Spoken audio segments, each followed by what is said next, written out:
อ่ะเขามาถามความรู้สึกผู้เข้าแข่งขันทั้งสองคนก่อนเนาะว่าผู้สึกยังไงถามเข้ามาในห้องนี้เจ้าจิถึง FC จนตกแต่อ๋อแล้วจับครับผมด้วยบาทหนึ่งเบาให้แน่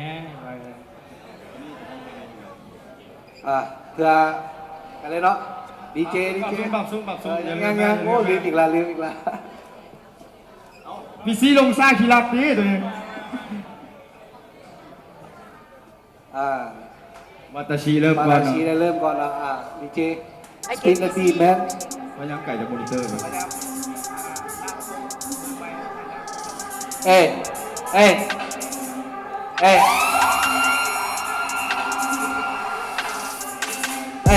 ้รถกระบะมาให้แน่หรือฟิตมันกำลังชีตายฝากบอกพี่น้องให้มันแน่มันจะถึงวาตาชีตกตายเบิ่งโซกเกือบเท่าแกมันเป็นบุคคลที่อันตรายเห็นระยะไปใกล้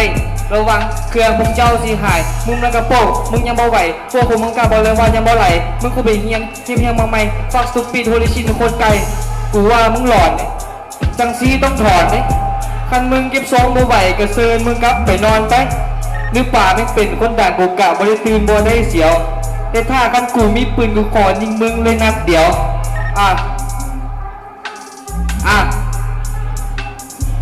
เฮีย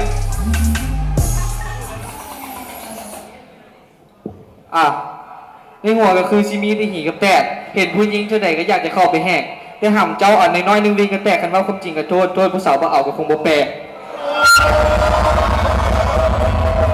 เธอเดี๋ยวพี่ซีมานี่เจ็บบ่โอ้หมดการตะฟังโอเคเราพี่ซีเริ่มเราเดิน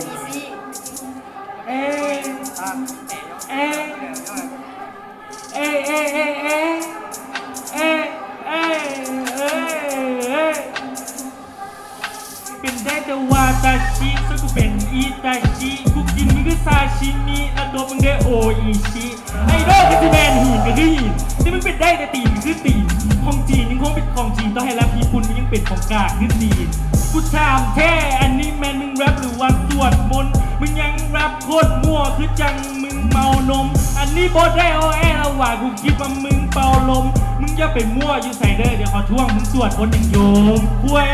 แล้วมึงเป็นหาอย่างแรปรวมแรปมั่วมีเส้นโคตรหนากันแต่ของมึงเขาเอิ้นมาแรปจั่วเขาไม่ได้เอิ้นมาแรปได้ฮันบางทีเขาเอิ้นมาแรปมั่วหรือว่าแรปคุยฟังแล้วมึงเป็นอย่างแบบคุยแล้วมึงเป็นอย่างแบบคุย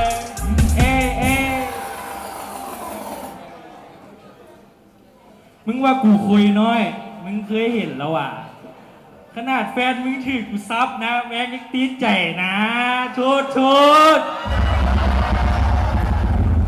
มีแต่คนถามใหญ่เลยเปิดแท็กกันเพื่อนเลยเรื่องไหนถามเราน้อยแท้บ่เนี่ยโอ้โหยังไม่เคยเห็นกูเสียเวลาเนาะไปเลยดีเจมีไผ่ฮูบูว่าสกิลมันกล้าโคตรมีไผ่ฮูบูว่าสกิลมันกล้าโคตรกันฮอตต่อไปโบมีซื้อมันก็อยากจะบอกว่าโทษเด้อ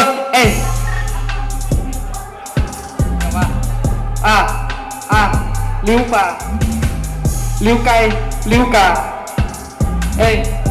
สันดานมาโย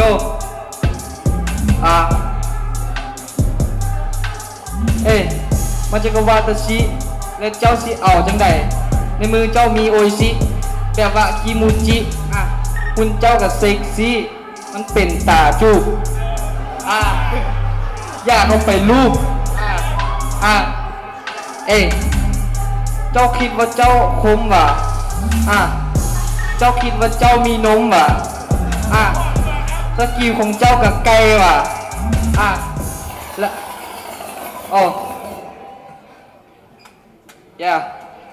เจ้ามีแฟนแล้วคอยบ่อยากจะลำไรได้แต่สองเป็นห่วงเจ้าอยู่ไกลๆจังสีเล่ผู้สาวบ่มักบ่ถือใจห่ำเจ้าอันน้อยแต่เขามักอันใหญ่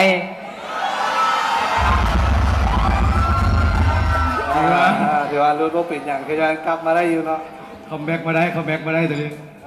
ให้ลิวพิชี่ต่อเลยป่ะลิวพิชี่ต่อเลยซะ ไอ้เก่งพีซี ท่านนั้นกูต้องโกโอแมนเอ้